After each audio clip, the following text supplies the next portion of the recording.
Halo teman-teman mahasiswa dimanapun kalian berada, apa kabar? Sehat-sehat semua ya? Perkenalkan nama Ibu Diah Widiawati, akrab disapa Budio. Ibu akan membersamai kalian sebagai tutor. Video ini merupakan pengantar penjelasan mata kuliah, metodologi, penelitian, komunikasi, dan materi-materi apa saja yang akan kita pelajari.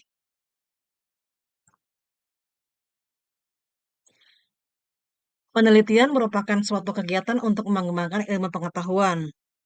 Seorang akademisi tidak hanya harus punya kemampuan untuk menerapkan konsep dan teori, tapi harus juga punya kemampuan menganalisis berbagai problematika melalui kegiatan penelitian ilmiah. Hal inilah yang menjadi alasan mengapa mahasiswa mendapatkan mata kuliah baik yang bersifat teoritis, metodologis, hingga praktis. Salah satunya adalah mata kuliah metodologi penelitian komunikasi atau disingkat MPK. Setelah mengikuti mata kuliah ini, diharapkan mahasiswa mampu menganalisis penelitian komunikasi, baik dengan pendekatan kuantitatif dan kualitatif dalam penelitian.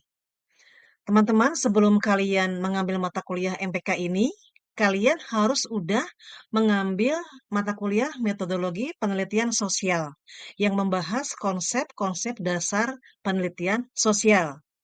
Nah, mata kuliah MPK ini merupakan lanjutan pembahasan dari mata kuliah metodologi penelitian sosial yang telah kalian ambil sebelumnya.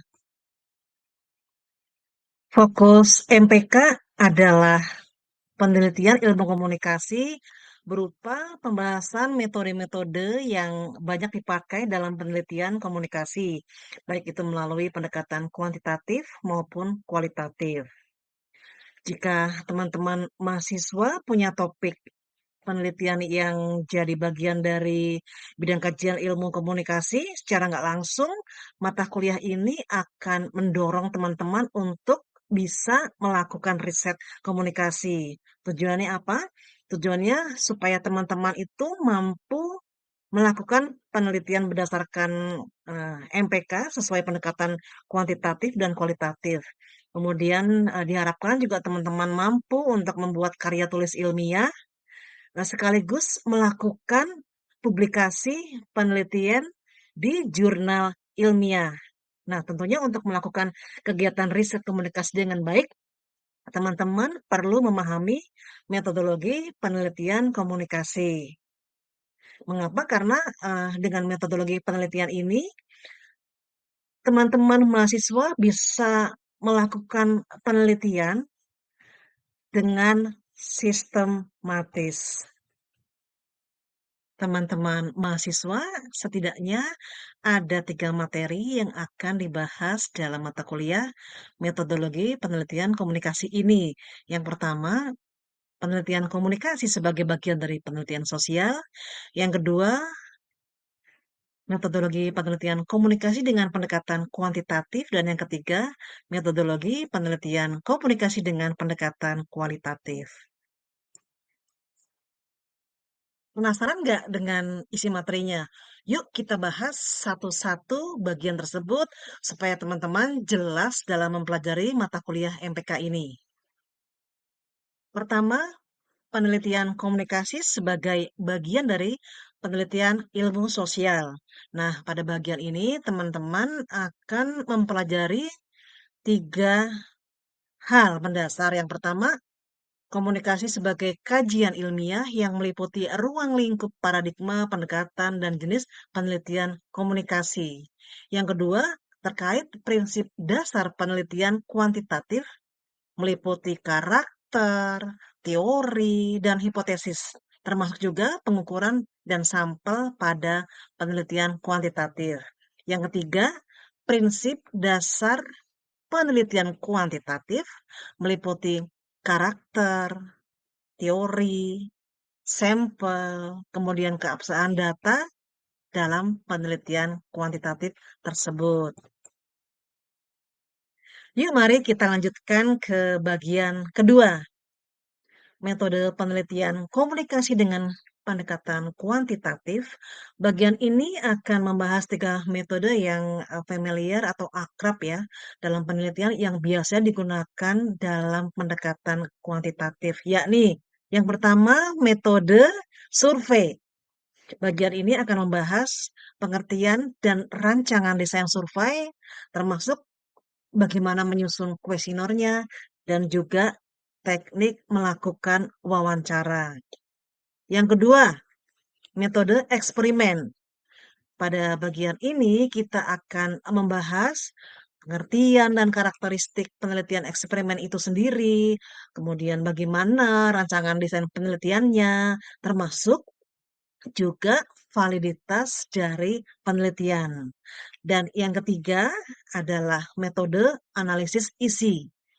Bagian ini akan membahas selain pengertian dan rancangan desain analisis itu sendiri, juga akan dipelajari terkait sampel, lembar analisis isi, kemudian populasi, sampel lembar coding, kemudian bagaimana mengisi lembar coding dan reliabilitas.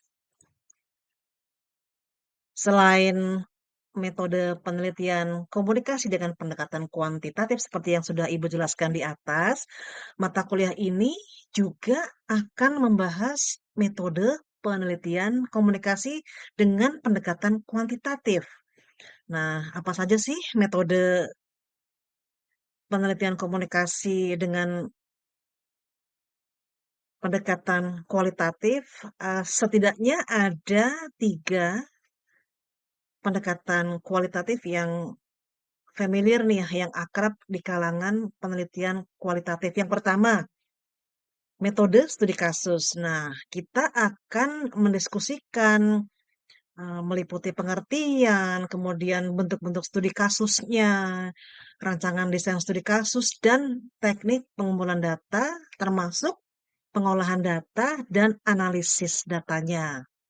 Yang kedua, metode etnografi. Masih sama teman-teman, jadi akan dibahas pengertian dan karakteristik metode etnografi, kemudian bagaimana data dikumpulkan, dan bagaimana data dianalisis, dan yang tak lupa adalah penulisan hasil penelitiannya. Yang ketiga, metode semiotika. Dalam metode ini akan dibahas meliputi tanda sistem, tanda atau kode serta tanda dan mitos. Bagaimana? Menarik kan? Mata kuliah metodologi penelitian komunikasi ini, teman-teman mahasiswa, selain metode-metode yang sudah Ibu jelaskan di atas, sebetulnya masih ada loh beberapa metode lain, seperti fenomenologi, etnometodologi, jaringan komunikasi, atau analisis wacana. Teman-teman silakan pelajari metode-metode lainnya ya, dari referensi lain yang tentunya valid. Jika ingin teman-teman ingin melakukan penelitian di bidang komunikasi. Keren nggak tuh mata kuliah MPK? Teman-teman, selamat mengikuti jalannya perkuliahan ya. Tetap semangat, kerjakan semua soal, semua tugas, jawab forum dengan sungguh-sungguh, semangat, tapi tetap harus riang gembira. Sampai jumpa lagi. Saya Ibu Diah Diyu.